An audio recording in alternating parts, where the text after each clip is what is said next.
Okay, let's unpack this. Have you ever felt like the truth was just, well, slippery?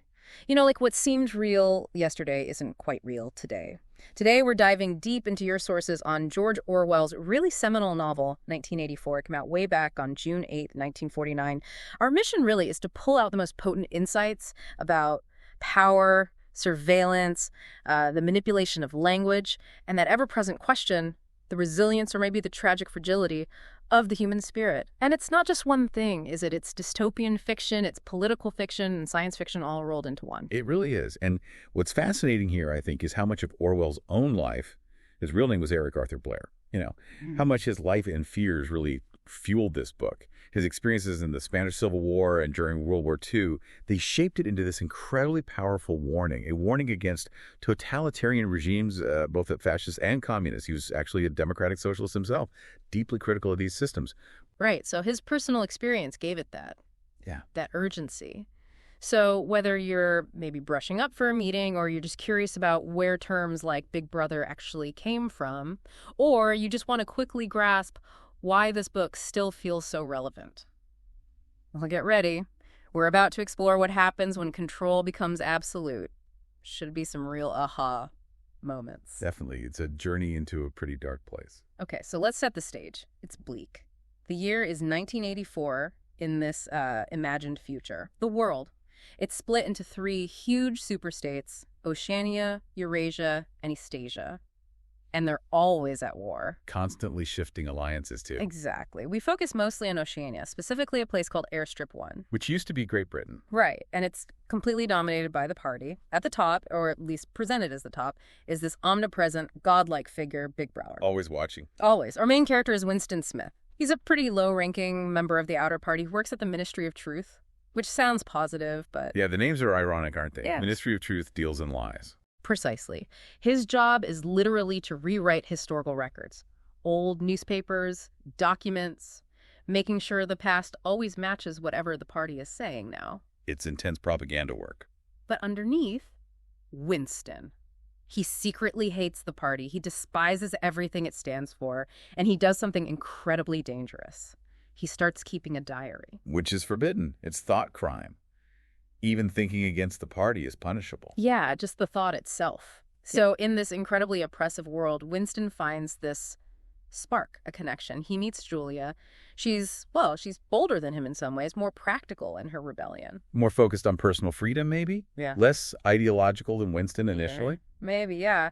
And their love affair itself becomes this act of resistance. A private rebellion against the party's control over personal life. They find this secret spot, a room above an old junk shop run by Mr. Charrington. They think it's safe. A little bubble of the past, almost. Exactly. But they want more. They hear about the Brotherhood, this supposed secret underground organization fighting the party. Led by Emmanuel Goldstein, who's painted as the ultimate enemy of the people. The focus of the 2 Minutes hate. Right. And this is where O'Brien comes in. He's a high-ranking member of the inner party, seems sophisticated, intelligent. And Winston feels this strange connection to him. He thinks O'Brien might be on his side. Yes. O'Brien kind of implies he's part of the resistance, part of the Brotherhood. He approaches Winston and Julia. Pretends to recruit them. It's all part of the trap. He gives them the book, supposedly written by Goldstein. It explains the party's philosophy. And this is a key moment, isn't it? The book reveals the party's real goal. So they think they're finally joining the real rebellion, getting the inside scoop from Goldstein's book through O'Brien. But this is where the party's, total control really snaps into focus, right? Even in supposed opposition. Oh, absolutely. This is O'Brien playing his hand masterfully. It's not just about trapping them physically. He uses the book, which, it's implied, the party probably wrote or allows to circulate to reveal something truly chilling. The party's ultimate goal isn't some twisted utopia. It's not even really about ideology anymore. It's just power. Power for its own sake. Exactly. Pure, unadulterated power. Power over other human beings forever. The insight there isn't just the cruelty. It's Orwell saying that power, once it becomes the sole aim, just feeds itself. It constantly redefines truth, reality, anything it needs to, just to perpetuate itself. It's a truly nihilistic vision. Utterly bleak. And of course, the little sanctuary they thought they had, it shatters. Winston and Julia are caught in that room above the shop. And the kindly old Mr. Charrington. He turns out to be an agent of the thought police. The whole thing was a setup. Devastating. And then they're taken away. To the Ministry of Love, another one of those horribly ironic names. Yeah, the place where dissidents are tortured and broken. Inside, Winston faces just relentless torture and brainwashing. And it's O'Brien overseeing it all. O'Brien becomes this strange, almost paternal figure in the torture, explaining the party's philosophy while breaking Winston down. It's intensely psychological, but also incredibly physical, designed to completely reshape his mind. And the absolute peak of this horror happens in Room 101. Ah, Room 101, the place everyone fears because it contains... Your worst fear, whatever it might be. For Winston, it's rats. They use his deepest phobia against him. And under that extreme pressure, facing the rats, he finally breaks. Completely. He betrays Julia, screams for them to do it to her instead of him. That's the moment his inner self, his loyalty, his love, it's extinguished. After that, O'Brien considers him cured, which is just chilling. Chilling is the word. It's not healing, it's obliteration. He's released, but he's a totally broken man. He sees Julia again, briefly, but the feeling is gone. There's nothing left. Just emptiness and acceptance. And the novel ends with him sitting in the Chestnut Tree Cafe tracing 2 + 2 + 5 in the dust. A symbol of his acceptance of the party's reality over objective truth. And the final line, he loved Big Brother. It's one of the most powerful and disturbing endings in literature, I think. Yeah. The party wins. Utterly. So when we step back and look at the big picture, what are the major themes Orwell is drilling down on here? First, clearly, totalitarianism. The party wants total control. Not just actions, but thoughts, feelings, language. Reality itself. Yeah, it's about extinguishing the private sphere entirely, making the individual completely transparent and subordinate to the state. Which leads straight into surveillance, right? The telescreens are everywhere, constant monitoring. Full privacy, ever. But beyond just, not being able to do bad things without getting caught, what's the deeper effect of that constant watching? What does Orwell suggest it does to a person? That's a really crucial point. It's not just about behavior modification. Orwell implies it erodes the very soul. Without solitude, without a space where you can think your own thoughts freely, without performance, can you even develop a genuine self? It fosters self-censorship until, perhaps, there's no self left to censor. It's an attack on identity at its core. Wow. Okay. And then there's the whole manipulation aspect, propaganda and language manipulation. Newspeak is fascinating, this idea of creating a language specifically to narrow the range of thought. Making thought crime literally impossible because the words won't exist. But how effective can that really be? Can you truly control thought just by removing words? Well, in Orwell's world, it's presented as terrifyingly effective. If you lack the vocabulary for rebellion, for nuance, for complex dissent, how do you even formulate those ideas? It's debatable in linguistics, perhaps, but in the novel, it's a key tool of control. And you pair that with the constant rewriting of history, that ministry of truth function. Who controls the past controls the future. Who controls the present controls the past. Exactly, that chilling dictum. If the party can constantly change the past to fit its present needs, then objective truth ceases to exist. Reality becomes whatever the party says it is. It's a complete re-engineering of consciousness. Which brings us, I guess, to the ultimate conflict, individual versus state. Winston's struggle is that fight, writ small. His personal rebellion represents that larger battle for freedom, for autonomy, against this overwhelming authoritarian force. But his failure is so absolute. What makes it hit so hard? Why is his defeat so gut-wrenching compared to maybe other dystopian stories? I think it's the completeness of it. He doesn't die a martyr. He doesn't find some small victory in defeat. His spirit is utterly crushed. He's remade into exactly what the party wants. Orwell doesn't offer easy comfort. He forces you, the reader, to confront the possibility that in such an extreme environment, the individual might simply be breakable, that resistance might be futile. And that's a really tough message. Yeah, it really is. Let's talk about the symbols, too.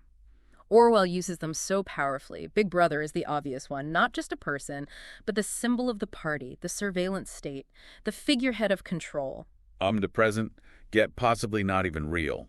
Doesn't matter if he is, the symbol works. Then the telescreens, the literal instruments of that surveillance, the death of privacy made manifest. Constantly watching, constantly listening, a fixture in every room. Room 101, we talked about it.